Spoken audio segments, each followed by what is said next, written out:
How's it going, Thieves fans? Today we have another episode of the Thieves Talk podcast where we are going to be talking about this past weekend's matchup that the Thieves had against the Carolina Royal Ravens.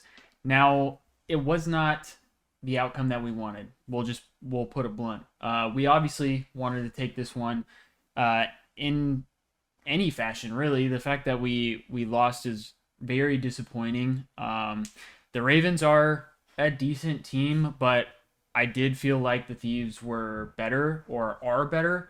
I do think this was kind of an off day for the Thieves, just based on the fact that we lost two hard points. And one of them was a hard point that we've actually done really well at. And we were up in the final invasion and just weren't able to close it out. So there's a couple of things that, make me think that it wasn't really the Thieves' day. But let's get into the matches here or get into the match and talk about kind of how it went and break it down a little bit. As we said, Thieves were not able to close this one out, but they did go the distance. We ended up losing it 2-3 in favor of the Ravens, and we have our overview here where looking at this is kind of surprising. I really did not expect Dan to be a -20 overall.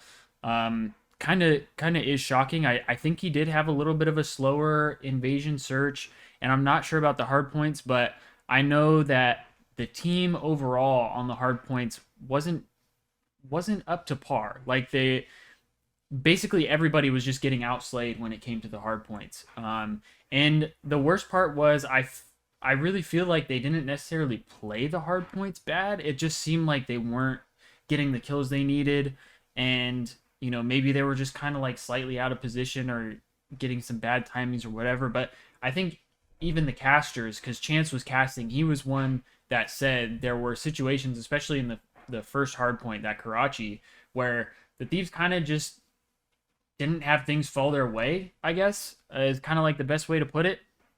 And, that's really unfortunate because he even thought that they were playing it okay. But obviously, it's not enough. I mean, both of our hard points were 138 and 136 to 250, which is not ideal. As we said, especially with the Rio, that's one that the Thieves have liked playing and have done pretty well on. So that's a little disappointing, but we'll dive into that a little later. Joe Deceives was only -8, Crump was only -4, and Nasty was a +6 overall, which is nice to see because typically, we've talked about it last time, he tends to do a lot of damage, but doesn't always get the kills to go along with it. So it is good to see him in the positive for an overall series. And then Clay on the side of the Ravens was -17, which is also kind of surprising to me. But Gwyn went absolutely insane with a +24, 1.35 KD, and Felony with a +10, TJ with a +9. As you can see here, they have Gwyn as the match MVP with a 1.84 HP KD and a 1.13 S&D. His slower mode was the control 0.81, but you also got to take into consideration that you only have one control map. So sometimes if you don't have the best control, which they did not, that's going to affect your KD in that regard. All right, diving into this map 1 Karachi here. As we said, we lost this one 250 to 138. Everybody on the Thieves was negative here. Joe Deceives was the closest one to breaking even with a -2, and I think he started off a little slower, not like super slow, but I think he started off a little slower and then was able to kind of pick it up as the map went along. Unfortunately, the biggest problem was that the flow chart, as you can see here, it just kept going up for Carolina, whereas the Thieves, it kind of slowly started to flatline a little bit. Really didn't have too much of an increase going along here. Kind of just capped out once we hit that 135 mark. Weren't able to really hold the time at all.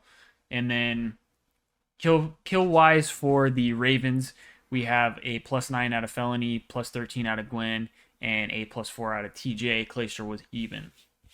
I really don't feel like there was a lot that felt like super noticeable from the Thief side of things, I should say. It really, because I went back and I watched it, and it really did kind of feel like one-sided. I do think part of it is I noticed observation-wise throughout the series, a lot of the times it was more focused on Carolina players, just kind of the way it worked out. But there were not a lot of situations from the Thief side of things that really felt like they were in control. They had an opportunity, I want to say, going into P3, um, either first or second rotation, and I can't remember off the top of my head, but they had an opportunity. They had a full setup on P3, which, the trash, or sorry, no, it was P5. It was the last hill, my bad. They had it full set up. Like they were completely ready for it. On the mini map, they had some guys that were pushed up because I don't remember who was who, but I had somebody pushed up, getting more towards the P2 side, and then they had a couple guys kind of spreading out along the P3 hardpoint and kind of pushed out the coop. So they really had that whole back portion of the map set up in their favor, and they were starting to get some time. But TJ, he started off really hot and was able to get a cruise missile, and that's kind of where they were able to shut it down. And I think that was the Thieves' best opportunity to kind of gain some momentum getting back into the map. And they were just able to shut it down really early. And from there, the Thieves never really got a good, solid amount of time. I want to say it was probably this hard point right here because, yeah, it had to have been because they had everything set up and then they just broke. They were able to get a little bit of time, but really not much. And then that's, as you can see, how Carolina was just able to kind of take off with it and hold that lead, and Thieves were never really able to get a good grip and break back into it. But going into this map 2 Rio Search and Destroy, that is another map that has been really solid for the Thieves. Our Search and Destroy has been our best game mode so far. It's the highest ranking that we have. I saw Money Hill Stats tweeted out kind of where each team is ranked for each game mode, and the Thieves are tied for third when it comes to Search and Destroy. Now, our hard point is actually lower than our control, which I thought was a little surprising, but when you think about the fact that the Thieves started the year really slow on their hard points, that's kind of just how it's going to be. They haven't been fantastic in their hard points as of late. They've definitely been better, but they're not at the point where it will kind of like wash away what happened at the start of the year. So their hard point is lower. They're 10th, I believe, in rankings for the hard point, 3rd in Search and Destroy, and then I believe it was 7th in the control. But that's big to have us as 3rd in Search and Destroy because obviously there's 2 Search and Destroy modes in a series, and when you go to a game 5 like this one did, more often than not, you're going to have a little bit more on your side because you play the Search and Destroys better. So at that point, you kind of have something to fall back on if you guys end up taking it to a game 5. Obviously, didn't work out in this situation, but we'll get to that. First map of Search and Destroy here with the Rio. Thieves were able to take it 6-4. Ghosty was the only one negative on the Thief side of things, and Clay and TJ were negative on the Raven side of things. But the Thieves actually started off really hot. They got a lot of first bloods. I want to say it was eight in total throughout the map, and they tended to do a pretty good job of kind of building off of that. Typically, the Thieves, I feel like as of recent, have done a better job. Yeah, 8 right here. They've done a better job of winning those opening gunfights. The biggest thing has been converting them to actual round wins. I know that was something that the Thieves struggled with doing before, but I think they are slowly starting to do a better job of that. Very back and forth on the breakdown sheet here, though. Obviously, getting those back-to-back round wins was very, very big. And everybody played pretty solid. As we said, Ghosty the only one, -2. Everybody else was positive. And Nasty had a solid map going 10-5, which again, not always something that we see very often from him, especially on a map like Rio where it's a lot more close quarters. Typically, an AR player is not going to have, I feel like, as high of numbers on this map specifically.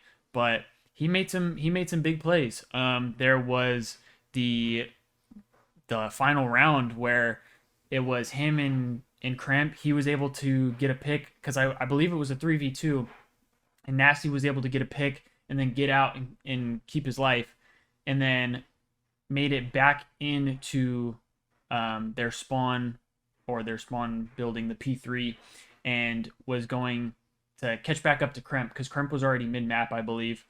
And when he slid in, that's when the two Carolina players came in, and he killed one of them but got traded out, put him into a 1v1 situation, and that's where Kremp did his thing and he iced up and was able to take on Felony in a 1v1 and close out the map for the Thieves. Now, there were a couple situations where, as I said, we did get the first bloods, but we weren't necessarily able to convert. Obviously, that's going to happen from time to time. There's definitely some situations where I think if we could lock that down, have it happen even less. Because obviously, if we have 8 opening round wins and we win 6 rounds in total, there's a couple in here that they were able to take off of us. I don't know how many of these wins we did get the first blood in, but they were only able to get 2 in total.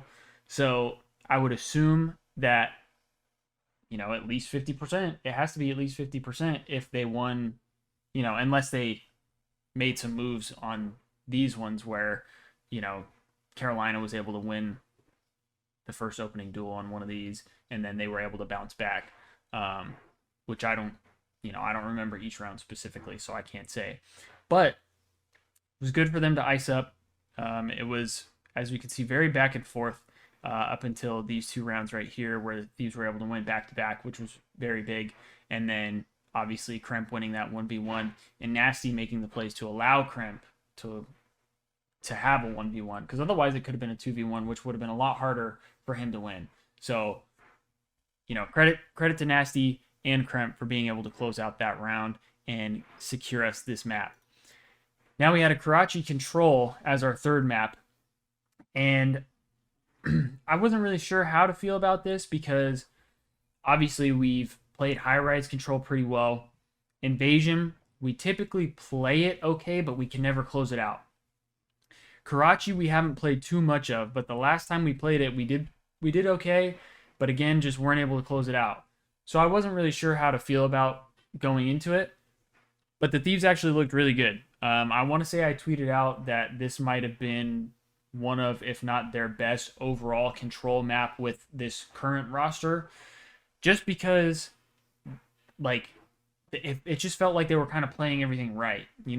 We've seen a lot of times where the Thieves will make these minor mistakes that really have big implications, and I just didn't really see that with this map.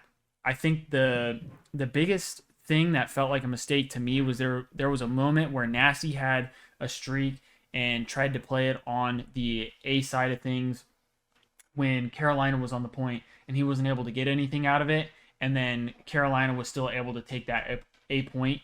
But outside of that, I really felt like there wasn't too many misplays. Joe was -1, but he was in their spawn at one point and was, preventing anybody from getting out. They had him in a complete blender. So, everybody was kind of doing the right thing. Ghosty broke even. Kremp was a +3, and then Nasty was frying, +14, 34, and 20. You love to see that out of Nasty. We don't get to see it often, so it's really nice to see. And then everybody on the Raven side of things was negative, with the closest to being even being Felony. And the kill disparity about the same, slight edge to Thieves. And then damage, again, pretty similar, slight edge to Thieves. But the Thieves were able to get more ticks on offense, which is very, very good to see. But yeah, it was a really good overall map for them. I felt like they did a really good job keeping control of every situation, no pun intended. They always were in the right power positions and getting trades off of one another, just doing everything you need to see in order to get a big win. And then obviously with Nasty going +14, that's really big for the team too. I believe him and Kremp were both able to get streaks, so that helps out a lot. Just a good overall map for the Thieves. Really, really happy to see them getting a win on a control map, especially on one that they typically have not been getting wins on. So, very happy for that. Now, this map for Rio, I really thought that this was where it was going to be done and dusted. The Thieves have looked really good on Rio, and I just felt like Carolina would not be able to keep pace with them, to be honest. But TJ, I believe the series before this had a pretty solid series, and he came out and had a decent respawn series this go around as well. And obviously, Gwen is going to do his thing every time. I feel like he always does well on the hard points. So when you have him and TJ shooting and just doing their thing on a sub-favored map, it is going to be a tough battle. And from the looks of the flow chart here, it was pretty steady, close game up until this P5. That's when everything started to go in favor of Carolina, and the Thieves just flatlined, basically. Really weren't able to get much going after that. This is where Carolina took all the momentum and just kept building off of it. Really, again, not too much to talk about here. The kill disparity was fairly big in favor of Carolina. Damage definitely on Carolina's side, not by a crazy margin, but definitely on their side. And then obviously they had the highest lead and the longest hold as well. But yeah, I think they had one or two people that were able to get streaks, and the Thieves again just never were really able to catch their footing. Like they just weren't really able to lock anything down and hold too much. As we saw, it was very back and forth, but Carolina just started to get momentum, and from that point, the Thieves just lost all their footing and weren't able to bounce back really. It was weird though, because there were several moments where it felt like the Thieves were kind of like winning out on trades and stuff, but then would instantly get broken, or were still somehow not holding time. Like just weird scenarios where, based just purely on kill feed, you would think that the Thieves would have some form of control, and they wouldn't. And that kind of went both ways. There were moments where, same thing with the Ravens, it felt like the Ravens should have complete control, but they didn't.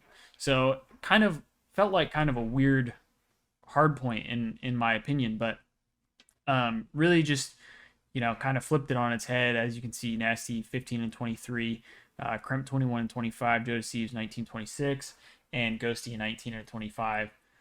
Just not ideal. Kremp was doing his best to try and break even here, but you have two subs on their team who were doing a lot. It's very tough to overcome, and I just think we needed to kind of rein them in here, and just weren't able to do it on that new rotation. All right, this last map here was the Search and Destroy on Invasion, and I really, really, really thought, I said it with this one, but I really thought that this was going to be the moment that the Thieves closed it out. They've done pretty well in their game fives. They've had a lot of ice online, and they are the better Search and Destroy team. So I really figured that this would be the Thieves' opportunity. They've looked good on Invasion as well, and knowing that they won the first search, I figured this was going to be the opportunity for the Thieves. And they started off like that. Starting it off, it really felt like the Thieves were going to take that map. They started off 3-0, so it was like, okay, the guys are feeling it right now. They're doing all the right things. They ended up losing one round, won the next one, and then what I think happened here, we'll say this: if you count these up here, Thieves got hard 5-3 cursed. They got hard 5-3 cursed, and obviously that's not ideal. That is not ideal. The Thieves should have been able to close it out earlier than that. There was one situation, and I don't blame Joe for this. I don't blame him at all. It's just really kind of unfortunate timing and all that. But Joe almost had the opportunity to have an insane 1v2 clutch. I don't remember which round out of these it was, but he was put in a really, really tough situation. Really just like completely pinched in where he was at. He was top treehouse with one of the Ravens basically on the B control point, like bottom broken, and then somebody else was in DVD. Joe had like 20 seconds left. He had bomb, but there was really nowhere for him to go. They had a crossfire. They knew exactly where he was. It was just kind of like there's not really a way out. And somehow he got out. He got out and he killed the guy DVD. And at that point, I don't know if you would say he made the right read or if you would say he made the wrong read. I don't feel like either is right. I feel like it's just he made a read and it didn't work out. He got the first kill, but then because he was weak, he was trying to stay up, and so he ran through DVD and like pretty much ran away from the kill that he needed because he had no time to plant. So if he would have just turned around, obviously this is hindsight. If he would have just turned around, he could have gotten into a gunfight and maybe won the round based off the kill. He was obviously hunting for the kill and didn't realize that he was behind him. Just really unfortunate, but that was a situation where it really felt like Joe Thieves could have won that round despite initially seeing it and saying, okay, there's no chance Joe Thieves win this round. But there was a situation that really screwed us, I want to say, in this round 10, where, and really I think it kind of happened twice. Clayster, obviously a vet, he went 5 and 10, not great, but he made big plays for them, like huge plays. On their offense, Clay was able to make it all the way back into the Thieves spawn without the Thieves knowing he was there, and then was able to basically get their attention while the rest of the Ravens went to plant on the A-bomb site and kind of lock down that area for the retake. And he just played his life long enough to where it made the Thieves completely forget about the bomb site basically, and allowed his team to go and plant the bomb and then lock down so that way the Thieves couldn't retake. And he did that twice, and it worked both times for them. Like I said, very vet play out of Clayster to not necessarily just play for an opening pick, but to give his team enough time to make it to the site and make a play that way, and force the Thieves to have to work with little amounts of time. Because I believe both times Carolina was able to get the bomb down, which now obviously forces the Thieves to have to make a play. So he made some very smart plays, as we said, outside of the -5. And then everybody else was pretty much even on both sides of things, besides Ghosty as well. He was -3. Like we said before, he had a little bit of a slower search this go around. But Kremp did some good stuff. He had a couple flanks, I believe. That's kind of what he's been doing. He's been getting those flanks as well. And then Nasty still was he was shooting really well, man.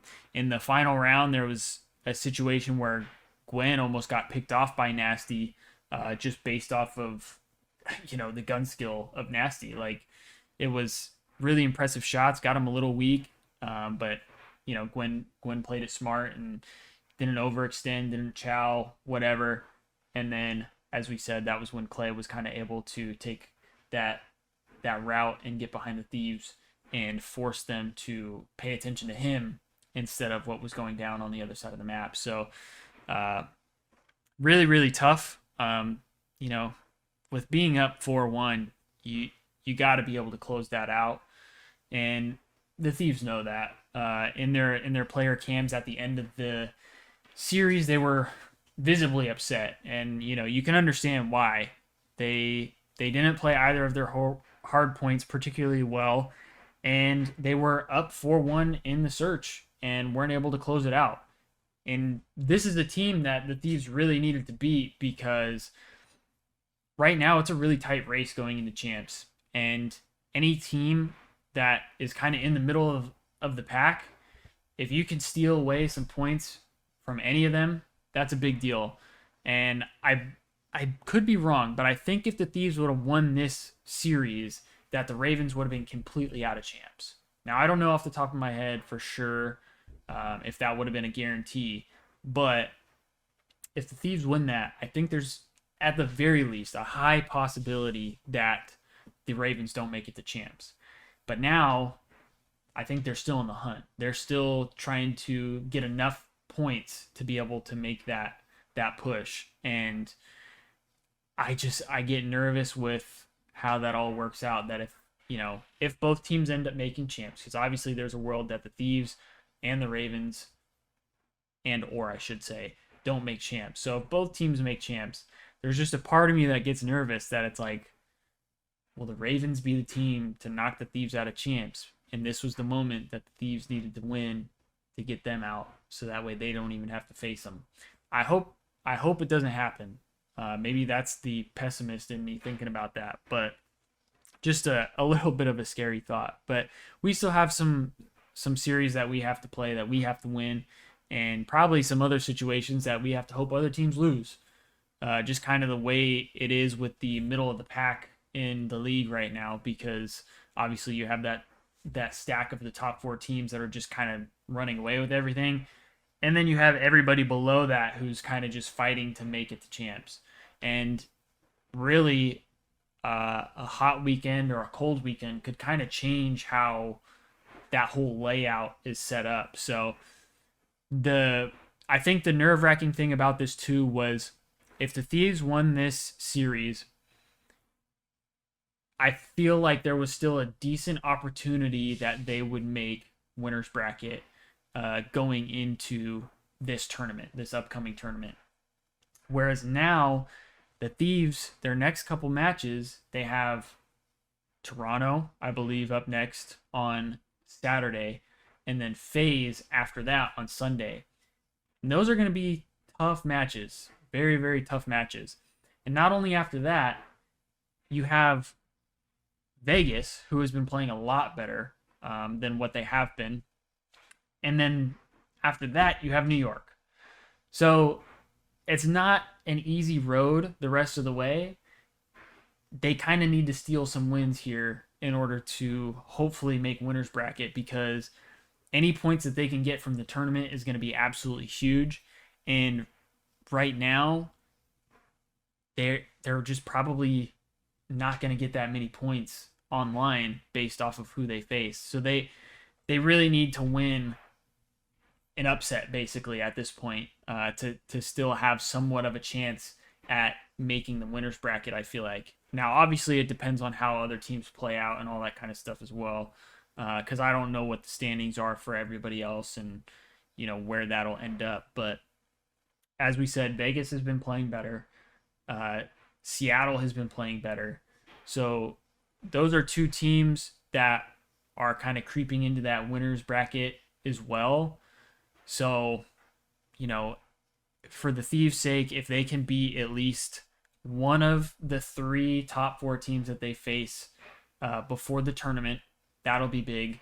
And then if they can beat Vegas as well, if Vegas and Thieves come down to having the same record, the Thieves would hold the tiebreaker, I would think, and would be able to take that winner's bracket spot if that's how everything plays out.